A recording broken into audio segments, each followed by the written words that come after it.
Es un tema interesante. Sí, pero no entiendo qué es el neorrealismo. Está bien, yo te explico.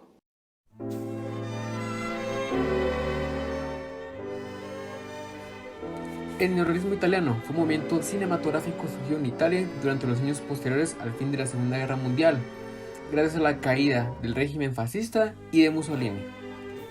El cine neorrealista italiano se caracteriza por basarse en historias realistas, rodadas en exteriores y protagonizadas muchas veces por actores no profesionales, pertenecientes a la clase baja de la sociedad, trabajadores o personas pobres.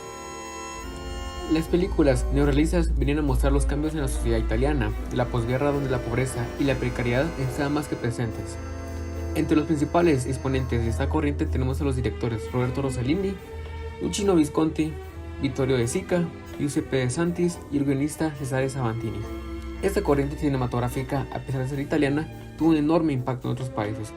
A medida de que el movimiento ha avanzado tras el tiempo, surge el neorrealismo burgués, que es un tipo de nuevo realismo, que ya no tiende a la representación de los ambientes humildes, sino que intenta mostrar la vida de la clase superior.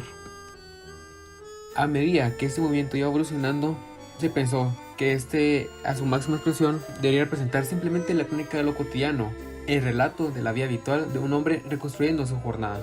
Y bien, ¿qué impacto tuvo el neorrealismo en esos tiempos? Ahora bien, ¿qué fue el impacto que dejó el neorrealismo?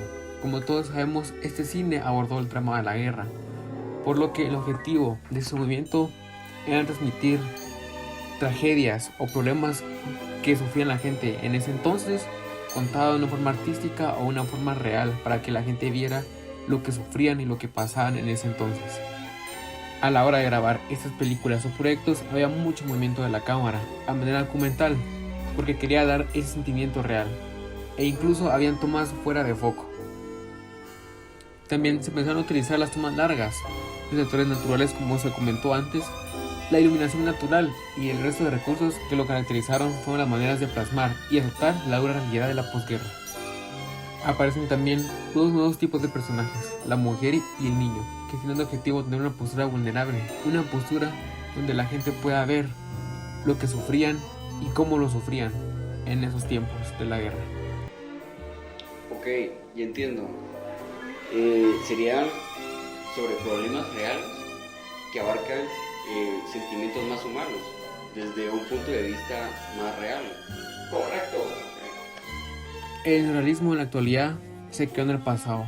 Nadie lo menciona o no es tan relevante, pero sigue existiendo y nos dejó un gran impacto en la actualidad. Un impacto que se puede ver muy habitualmente en las películas de ahora, que es contar historias con un ojo honesto, con una vista honesta. Ver la perspectiva del personaje de una forma muy diferente. Ver lo que afronta, ver lo que siente, ver lo que ve, ver lo que teme, ver de todo el personaje, sentir lo que él ve.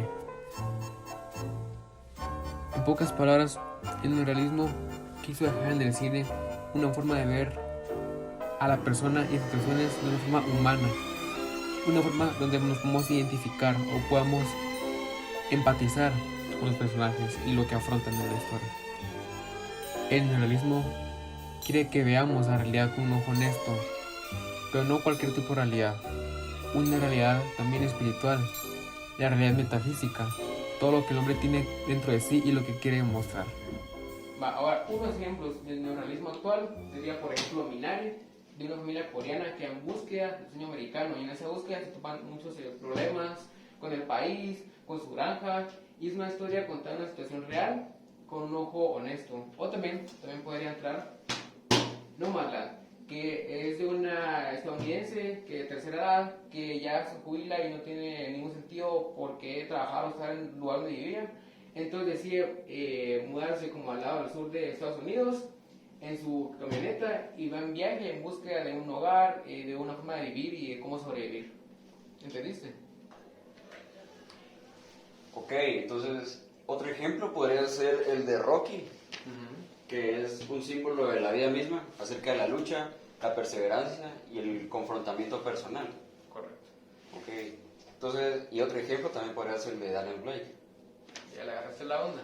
Ok, que trata sobre un señor de tercera edad que enferma, necesita atención médica y debido al subsidio no le puede pagar el tratamiento médico, Ajá. por lo que debe buscar un trabajo, pero nadie se lo da porque es un anciano. Va, como te diste cuenta, son eventos o sucesos reales, pero contadas de una vista honesta, que la gente pueda como comprender al personaje y tal vez hasta el punto de sentirse identificado. Ok. Listo, pues, Muchas gracias por explicarme. ya sabes, un gusto.